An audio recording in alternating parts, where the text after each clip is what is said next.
ఈరోజు మార్నింగ్ వాక్కి వెళ్ళినప్పుడు ఎన్ని పాములు, ఎన్ని చెర్రలు కనిపించాయో ఒకసారి వీడియో పూర్తిగా చూడు, నీకే తెలుసు.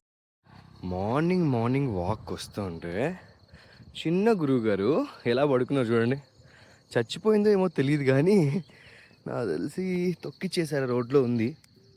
ఓ చచ్చిపోయింది పాపం, ఎవరు తొక్కిచ్చేసేసారు. అయ్యో చిన్న పాము. Bad luck. అందుకే రోడ్ల మీదకి రాకండి అని చెప్పేది. ఈ పాము ఏంటో మీరు ఒకసారి కామెంట్ చేసేయండి. డిఫరెంట్గా ఉంది పాము.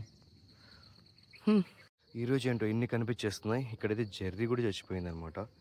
ఎంత చూడు, నా షూ అంత పొడుగు ఉంది. మీరు అనుకోవచ్చు మేము ధైర్యంగా కాలు పెడతాం అని చెప్పేసి. గురుగారు చచ్చిపోయింది గురుగారు, అందుకే కాలు పెట్టాను. కొంచెం జాగ్రత్తగా ఉండండి. నైట్ టైం వాక్ చేసినప్పుడు కావచ్చు, ఈ వర్షాకాలంలో మొత్తం పురుగులన్నీ బయటకు వస్తుంటాయి అనమాట. కొంచెం కేర్ఫుల్. చిన్నపిల్లలు కూడా అంతే. చెప్పులు వేసుకోండి, హ్యాండ్ లైట్ మాత్రం మర్చిపోకండి హ్యాండ్లో.